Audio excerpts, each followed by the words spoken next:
ป๊กเกอร์ที่ยิ่งใหญ่สุดในเอเชียผมในฐานะกัปตันทีมนะครับของเทสตักทีมสตาร์วันนี้มาล่าถ้วยครั้งนี้เป็น APT Championship ของท้ายปีก็จัดใหญ่จัดหนักมากๆยาวถึงครึ่งเดือนด้วยกันเราเล็กกลับไปเรียนรู้เพื่อจะมาครั้งนี้โดยเฉพาะเลยสำหรับผมมันก็เป็นกีฬาเพราะว่ามันมีความคิดมันมีการฝึกฝนหวานได้เห็นคนเล่นที่เก่งๆเยอะมากเป้าหมายมีไว้ให้เราไปถึงพวกผมทุกครั้งที่มาแข่งรายการ APT นะทุกครั้งที่คนไทยแข่งจะมีคนมาเชียร์อัพตลอดเดี๋ยวพี่ลงไปเชียร์นี่โปรทั่วฟ้าเมืองไทยและทั่วโลกรวมกันอยู่ที่นี่ APT Championship 2025 ครับไทเป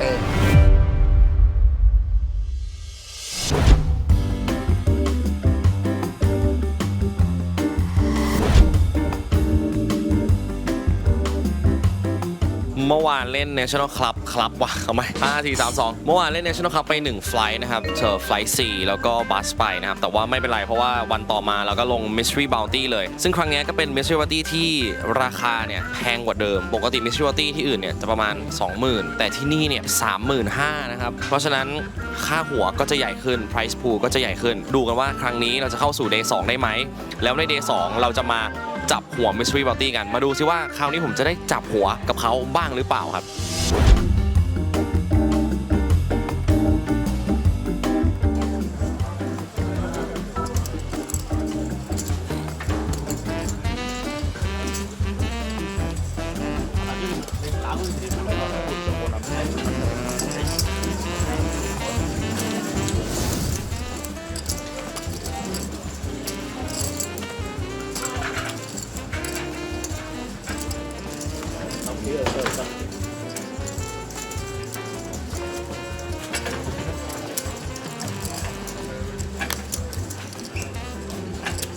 而家呢啲係零，呢個係咪自動嘅一條？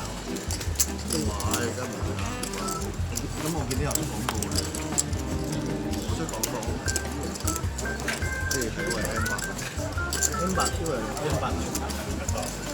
M8 sponsor APT 咯，但係之同一老細，同一老細。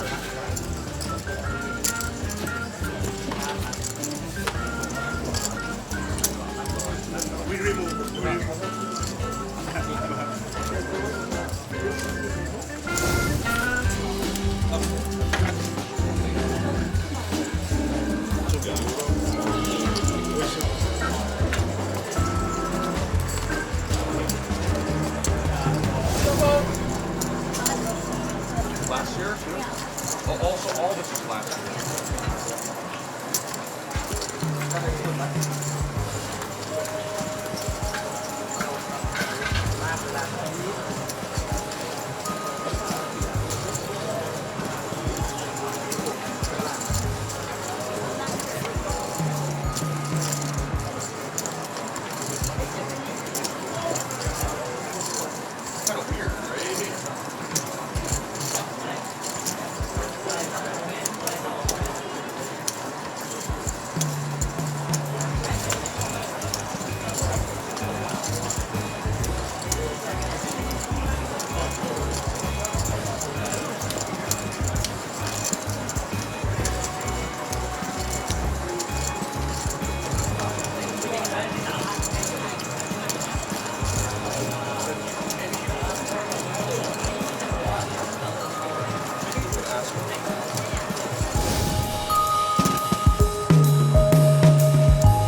ก็บัสตอนหลังปิดวิจิสพอดีครับผมเปิดด้วย A4 Diamond ที่ Under the Gun แล้วก็มี Cut Off Core Big Blind Core A4 Diamond Fob 3 Way ครับตกเป็น A36 Big Blind Check ผมเช็คนะครับ Cut Off Bet พอ Cut Off Bet เราก็ยังหมอบท็อปแพร์ไม่ได้ครับเราก็เลยทำการคอไปก่อนแล้วก็เทิร์นตก A อีกตัวหนึ่ง Big Blind หมอบไปเทิร์นตก A อีกตัวหนึ่งเราเช็คเขาเบสประมาณครึ่งพอร์ตเราก็ติดทริปซะก็ยังหมอบไม่ได้อีกนะครับแล้วก็คอไปอีกทีนึงแต่ River ตกเป็น 10 นะครับก็ไม่ complete flush ไม่ complete straight ผมเช็คเขาแจมใส่พอร์ตประมาณ 50,000 เขาแจม 48,000 อะไรประมาณนี้ผมก็คิดแล้วเราไม่อยากมี 4 เลยเพราะเราอยากให้เขามี 4-5 มาบลัฟเราอะไรประมาณนี้เพราะว่าบอร์ดเป็น A36 ใช่ป่ะถ้า 4-5 เขาเป็น Open End ทีนี้ ผมก็ใช้ประมาณ2 time bank แล้วก็ตัดสินใจคอไปหมอไม่ลงติดทริปนะครับแล้วเขาก็โชว์ A3 โพธิ์ดำเป็น full house ผมก็แพ้ไป GG ครับวันนี้ก็ยังไม่รู้ว่าจะลงอะไรต่อพักผ่อนหย่อนใจก่อนนะแล้วก็สะสมพลังใหม่ลงไปบายอิน ครับตอนนี้อยู่ที่ไทเปไต้หวันนะครับอยู่ APT Championship ครับผมครั้งนี้นะครับก็ตั้งเป้าหมายว่าจะเข้า ITM แค่เข้า ITM ก็พอแล้วครับตามไปดูบรรยากาศการแข่งขันกันเลยครับว่าจะเป็นยังไงกันบ้าง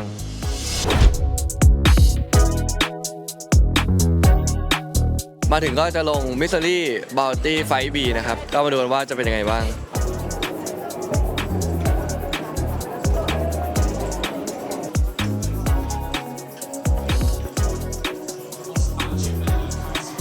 สวัสดีค่ะ ตอนนี้นะคะฝนกำลังจะลง Mystery Bounty Fight B ค่ะ ซึ่งความสนุกของรายการนี้นะคะก็คือการล่าค่าหัวตามชื่อรายการเลย ซึ่งวันนี้เป็น Day 1 นะคะ เรามีเป้าหมายว่าจะต้องเก็บสะสมชิปส์ให้ได้เยอะที่สุดเพื่อไปสู่ Day 2 แล้วเราจะได้ไปล่าค่าหัวเพลเยอร์ท่านอื่นบนโต๊ะค่ะ ตอนนี้ก็ผ่านมาประมาณ 3-4 เลเวลแล้วนะคะฝนพร้อมจะไปลงสนามแล้วค่ะ ยังไงก็ฝากเป็นกำลังใจด้วยนะคะ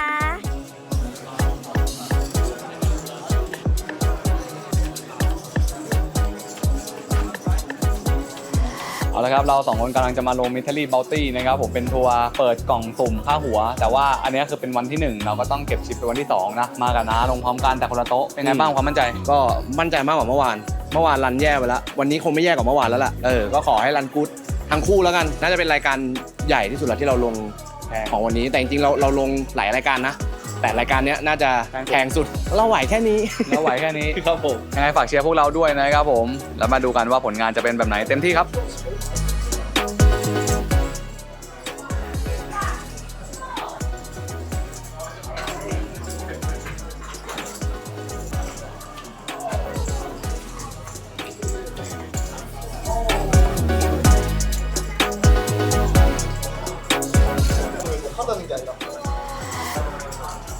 ก็จบเบรกแรกไปประมาณ1 ชั่วโมงเข้านั่งเล่นแต่เวล 2ก็ต้องบอกว่าไม่ค่อยมีแฮนด์เล่นนะครับแต่ก็เข้าไปเทคช็อตเล็กน้อยแล้วก็เสียเล็กน้อยอะไรเงี้ยก็ยังมีมากกว่าสตาร์ทติ้งเดี๋ยวไปดูเบรก 2ว่าจะมีไพ่เล่นมากขึ้นไหมก็ต้องบอกเลยว่าเล่นยากครับเพราะว่าซ้ายมือผมเนี่ยมีชิปเป็นแสนเลยก็คือเยอะกว่าเอเวอเรสต์ 2-3 เท่าโต๊ะมันเล่นกันแค่ 6-7 คนนะครับผมไม่ค่อยถนัดเท่าไหร่เวลาเล่น 6-7 คนค่อนข้างเล่นยากสำหรับผมครับแต่ว่าก็พยายามประคองหาไพ่ดีๆอยู่นะก็เบรกแรกนี่การ์ดเดทยาวๆเลยก็หวังว่าเบรกต่อไปจะเล่นได้ดีขึ้นครับผม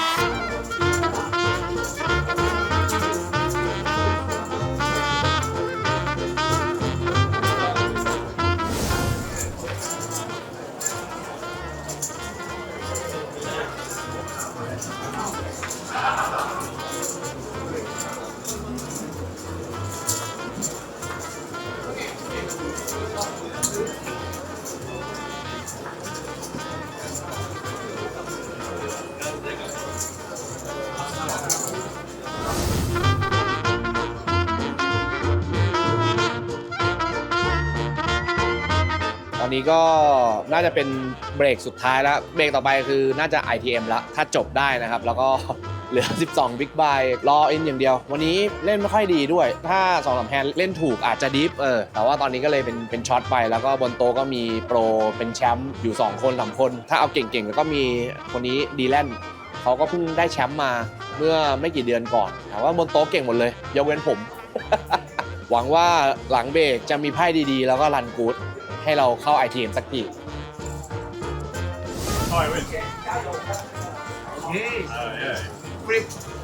I'm gonna get a Barry Green card. No. River. No. Wow.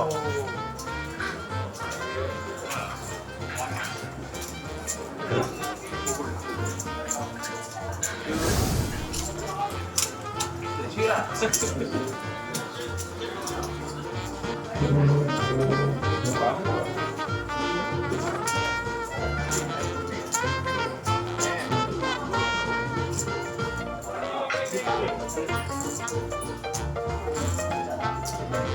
เพิ่งสัมภาษณ์เสร็จสดๆร้อนๆเลยนะครับ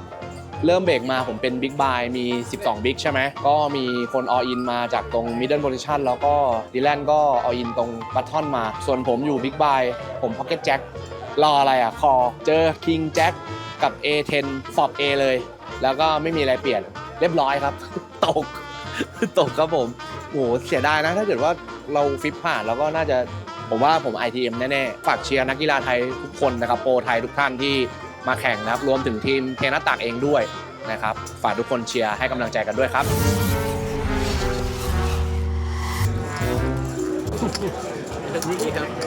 Taiwan girl was beautiful 那你中文高额线是台湾人打好。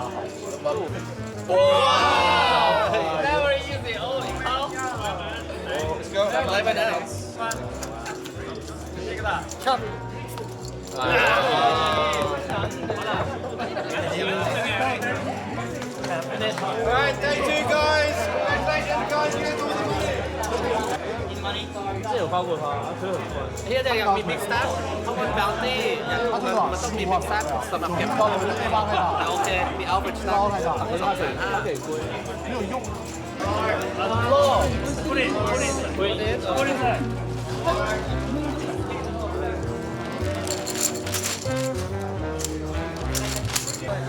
玩家知道台风所以比较紧张但是你很好收ตื่นเช้าตอนนี้เข้ารอบ Final Day ของ Mystery Championship นะครับพรุ่งนี้ก็ได้เก็บหัวแล้ว แล้วก็ผมมี 250,000 average คือ 280,000 ก็ประมาณ2 big blind น้อยกว่า average ติดตามด้วยนะครับ มาเชียร์คนไทยที่เหลือนะครับ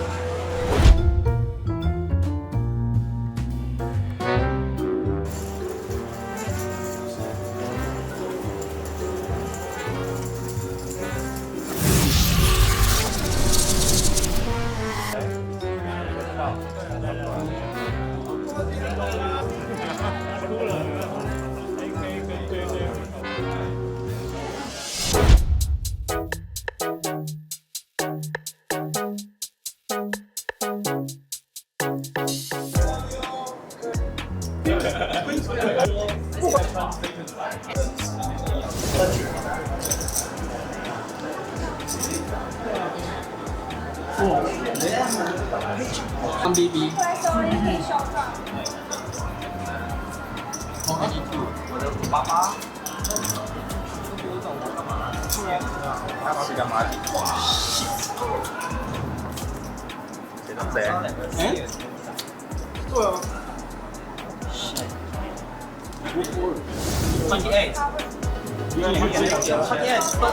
ครับชื่อไปนะครับจากกิจครับวันนี้ก็เล่นตัว Sunday Super Stack ครับจบอันดับ 8 ได้ประมาณ 80,000 กว่า ตอนแรกไม่ชิปลีดครับแต่พอดีจะแบบเพเชอร์เขาแต่โดนคู่คิงรับก็เลยแบบช็อตเลยครับก็เลยแบบตกมาครับ ผมอาราวีครับชื่อเล่นชื่อวีฮะจริงๆแฮนด์สุดท้ายนี่เสียดายครับตอนนี้ทั้งโต๊ะก็จะมีอยู่2คนที่ช็อตกับผมช็อตมากๆแล้วก็ผมมีบิ๊กบายที่เป็นผู้ควีนสมอลบายเขาแจมมาก็เลยคอไปฮะแล้วก็เปิดมาฟอบเนียนๆเลยถึงริเวอร์ A ตกแพ้เขาจบที่7ครับเงินรางวัล110,000 something ฮะ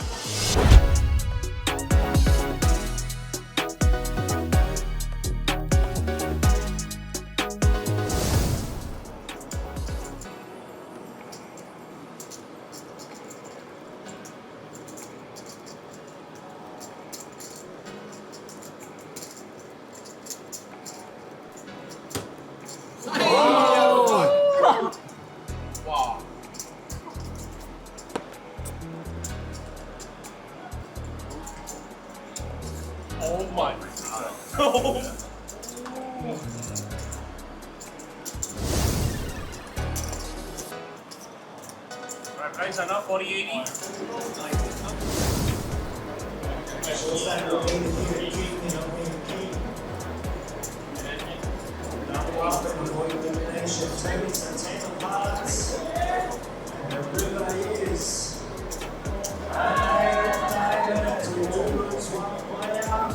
Wait, over. So congratulations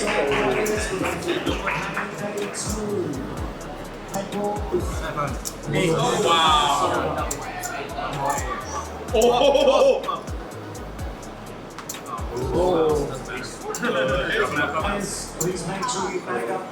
ชื่อจักรพงศ์อภิรัตนาโชติครับจบที่ 8 ครับซูเปอร์ไฮเปอร์เทอร์โบครับผมถือ 10 เจอ Deep All In มา A7 ผ ผมถือ 10 แล้วก็คนที่เขาบังคับออินถือแจ็ค 10 แต่ฟอบ AA7 ครับเขาฟูลเฮาส์ผมแพ้เสียดายมาก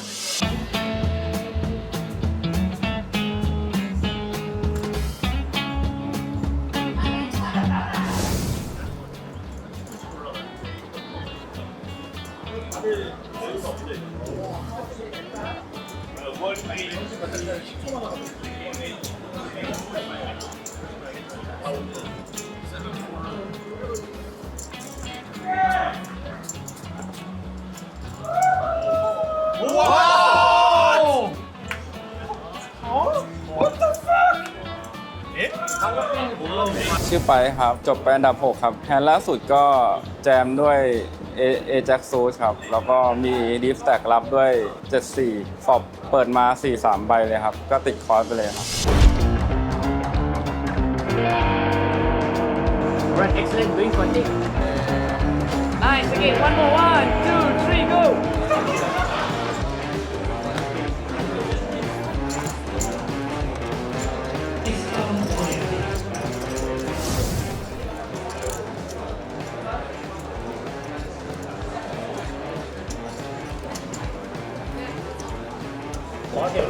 Just for you, Poseidon. 我到3个 table， 2个 table。到不到 table？ 哎呀！哇 ！How did you do it?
Alright, it is what it is. I gotta get to bed. วันนี้ผมลงเล่นซิลเดอร์ไฮโรลเลอร์เป็นอันแรกที่มันไปเกินแสนเหรียญไต้หวันประมาณ 5,000 กว่าเหรียญ US ครับจริงๆตอนใกล้บับเบิ้ลทริปผมค่อนข้างน้อยพอเข้ามาได้ปุ๊บก็เลยคิดว่าอยากได้ FT ก่อนพอเข้า FT แล้วไลน์มันสูงมากครับทำให้ช่วง 6-4 คนมันเป็นช่วงที่แบบใครไพ่ดีก็คือเฮดซับอะไรเงี้ยเบิร์นผู้ที่ผมมีคู่9ตาหนึ่งที่ชิปลีดเดอร์เขาเปิดกว้างอยู่แล้วแล้วคนเป็นปุ่มเขาแจมต่ำกว่า9พี่ผมมีคู่9พี่บายผมบอกไม่ได้หรอกผมแจมเขามีคู่คิงแต่ว่าฟลอปเป็น9เรียกว่าเป็นคิงเลือกชาติตานั้นผมได้น้อยแบบเฮดซับแน่นอนเสียดายมากแต่ว่าไม่เป็นไรเขาไพ่เขานำตั้งแต่แรกอยู่แล้วเนาะเอาใหม่ครับก็ถือว่าเริ่มซีรีส์ได้โอเคครับ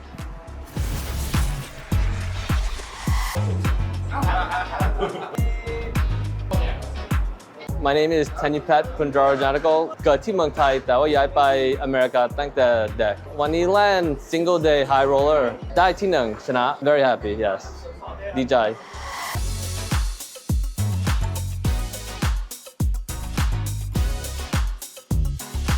ทำเต็มที่ครับจริงๆอยากได้สิงโตด้วยแหละเพราะว่าสิงโตตัวใหญ่ยังไม่มีใครได้2ตัว Outer Stack ครับ บัสมาได้ที่ 3 ครับผม ดีใจกับผลงานตัวเองครับผม